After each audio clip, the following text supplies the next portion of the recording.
मानहियो जान से छोड़बो नहीं आसान से मरलो पछीन के ले अइबो भगवान से।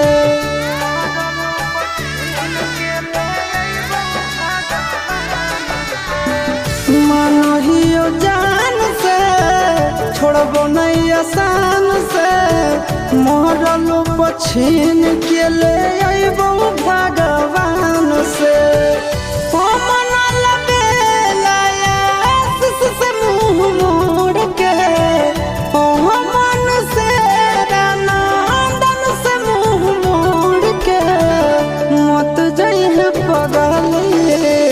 पगला के छोड़ के मत जाइए